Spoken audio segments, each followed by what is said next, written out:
Hello అండి, అందరికీ ఎలా ఉన్నారు? నేనైతే బాగున్నాను. మీ అందరూ కూడా బాగుండాలని మనస్ఫూర్తిగా కోరుకుంటున్నాను. చాలామంది లాంగ్ వీడియోస్ పెట్టండి అక్క అని అడుగుతున్నారు, కానీ నేను కొద్దిగా బిజీగా ఉండి పెట్టలేకపోయాను. మీలో కొంతమంది మీరు సేవింగ్స్ ఎలా ప్లాన్ చేసుకుంటారు అని అడుగుతున్నారు. మేము ఎలా ప్లాన్ చేసుకుంటాం, మేమేమేం చేస్తాం అని నాకు తెలిసిన కొన్ని విషయాలు చెప్పాలనుకుంటున్నాను ఈరోజు వీడియోలో.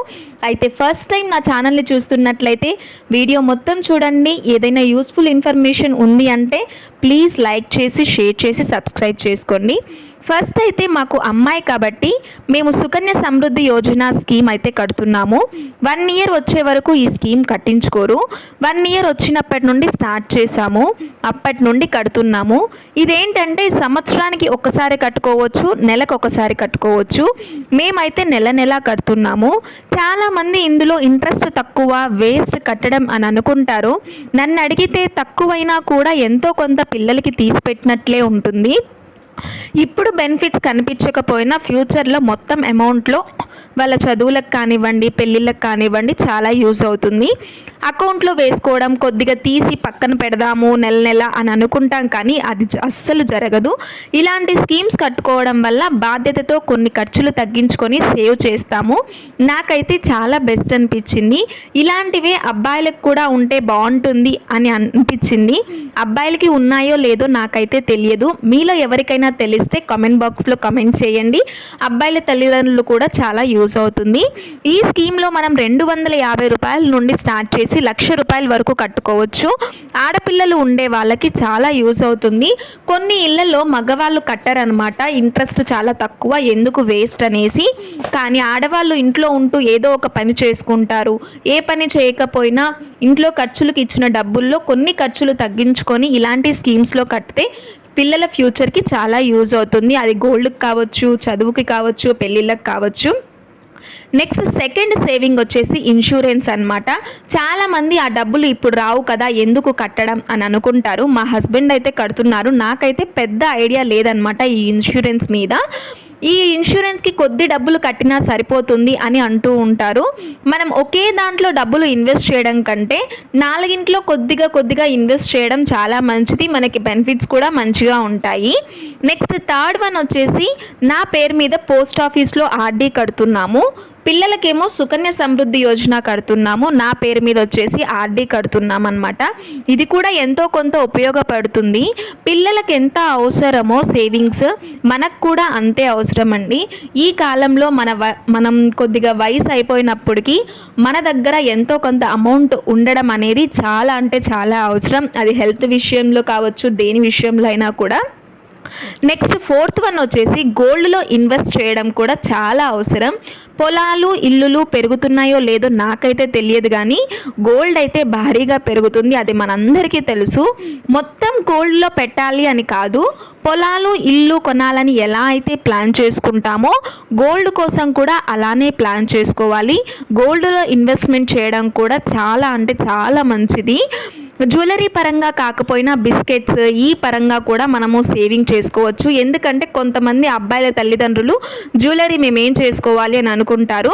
అలాంటి వాళ్ళు వాళ్ళ పై చదువులకి పొలాల్ని, ఇల్లుని ఇలాంటివి అమ్మకుండా ఈ గోల్డ్ బిస్కెట్స్ సేవ్ చేస్తుంటాం కదా, వాటిని అమ్మి మనం వాళ్ళని చదివించవచ్చు అన్నమాట. ఈ కాలంలో ఒక శాలరీ వస్తే సరిపోదు, 2 శాలరీస్ చాలా ఇంపార్టెంట్. మా హస్బెండ్కి వచ్చేది ఇంట్లో ఖర్చులకి, అలాగే హోమ్ లోన్కి, వీటికి యూజ్ చేస్తాము. ఎక్స్ట్రాది అంటే నాకు వస్తుంది కదా, దాని అమౌంట్ మొత్తం కూడా మేము సేవింగ్స్ పరంగా సేవ్ చేసుకుంటూ ఉంటామన్నమాట. ఎందుకంటే ఒకేసారి కొనడం చాలా కష్టము, అది ఏదైనా కూడా మిడిల్ క్లాస్ వాళ్ళకి. కాబట్టి ప్రతి సంవత్సరం కొద్ది సేవ్ చేసుకుంటూ, అది గోల్డ్కైనా కానివ్వండి, ల్యాండ్స్ పరంగా వాళ్ళ సేవింగ్స్ని బట్టి ఇన్వెస్ట్ చేయడం చాలా ముఖ్యమండి. నెక్స్ట్ ల్యాండ్స్ కొనడం కూడా చాలా ముఖ్యం. మనకి కొన్ని టార్గెట్స్ ఉండాలి మన లైఫ్లో.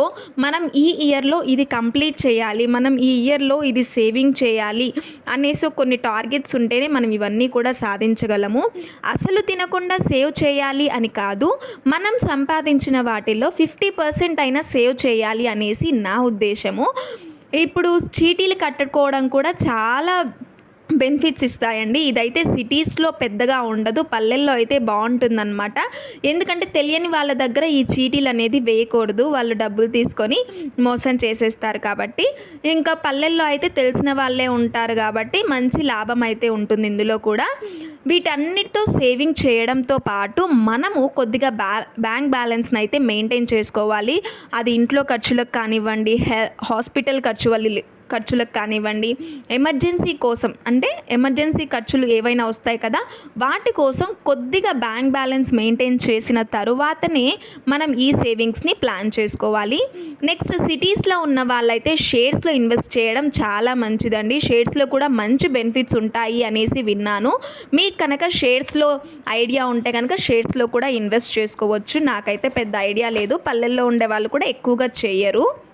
నెక్స్ట్ వచ్చేసి ఇంట్రెస్ట్కి తిప్పుకోవడం కూడా చాలా మంచిది. కానీ ఈ రోజుల్లో చాలామంది కూడా డబ్బులు తీసుకొని మళ్ళీ మోసం చేయడం చాలా మారం అయితే చేస్తున్నారనమాట. డబ్బులు తీసుకున్నవి ఇవ్వకుండా మంచి వాళ్ళకైతేనే మన డబ్బుల్ని ఇవ్వాలి.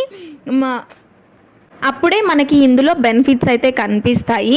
మీరు ఈ వీడియో మొత్తం చూసి కింద కామెంట్ బాక్స్లో కామెంట్ చేస్తారండి, మీరు ఇంత పిసినారా, ఉన్న ఒక్క జీవితాన్ని హ్యాపీగా ఎంజాయ్ చేయకుండా ఇన్నిట్లో ఇన్వెస్ట్ చేస్తున్నారు, మీరు అసలు తింటున్నారా, మీరు అసలు లేకుంటే ఇంత పిసినారిగా ఉంటే ఎలా అని ఖచ్చితంగా కామెంట్ చేస్తారు. నేనైతే పిసినారిని కాదండి, ఎక్కడ అవసరమో అక్కడ మాత్రమే ఖర్చు పెడతాను. ముందు నేను కూడా ఎక్కువ దుబారా ఖర్చులు చేయడము, ఎక్కువ వేస్ట్ ఖర్చులకి పెడుతూ ఉండేదన్నమాట. ఏవి కనిపిస్తే అవి ఆర్డర్ చేయడం, ఏవి కనిపిస్తే అవి తీసుకోవడం. షన్ను పుట్టిన తర్వాత బాధ్యతతో నేను సేవింగ్ చేసుకుని మేము తీసుకున్న వాటిల్లో ఎంత హ్యాపీనెస్ కనపడిందో మాకు అప్పుడే అర్థమైంది. అలాగే సొసైటీలో మాకు కొద్దిగా వాల్యూ కూడా మేము సేవ్ చేసుకొని తీసుకున్న వాటి వల్లనే వచ్చిందనమాట. అంటే కొంతమందికి ట్రిప్స్కి వెళ్ళడం హ్యాపీనెస్ ఇవ్వచ్చు, కొంతమందికి ఫుడ్లో హ్యాపీనెస్ ఇవ్వచ్చు, అలా ఒక్కొక్కరికి ఒక్కొక్క దాంట్లో హ్యాపీనెస్ అయితే ఉంటుంది. నాకు మా హస్బెండ్కి ఈ మధ్య మేము కొత్తగా 2 years నుండి నేర్చుకునేది ఏంటంటే సేవింగ్స్లో హ్యాపీనెస్ వెతుక్కోవడం అనమాట.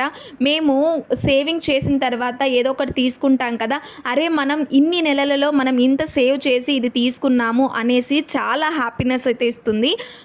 అలా అని ట్రిప్స్కి వెళ్ళము, ఏమి తినము అలా అని కాదు, మాకు ఏది అవసరం, ఎంత అవసరం అని ఆలోచించి ఖర్చు పెట్టడం అయితే నేర్చుకున్నాము. ఒకసారి మీరు కూడా సేవింగ్ స్టార్ట్ చేసి అందులో నుండి వచ్చిన డబ్బుల నుండి ఏదైనా కొనుక్కొని చూడండి, అది ఎంత హ్యాపీనెస్ ఇస్తుందో. అందుకే నాకు మా హస్బెండ్కి అయితే ఈ మధ్య అస్సలు అంటే 2 years నుండి మేము తెలుసుకున్నప్పటి నుండి ఒక్క విషయంలో కూడా అంటే డబ్బుల పరంగా ఒక్క గొడవ కూడా జరగలేదన్నమాట. అలా ఇద్దరం కూడా సర్దుకొని ఖర్చులు తగ్గించుకొని సేవింగ్ అయితే స్టార్ట్ చేశాము. ఒకసారి మీరు కూడా సేవింగ్ స్టార్ట్ చేయండి, అందులో ఉన్న హ్యాపీనెస్ వెతుక్కోండి. Thank you for watching. Please subscribe.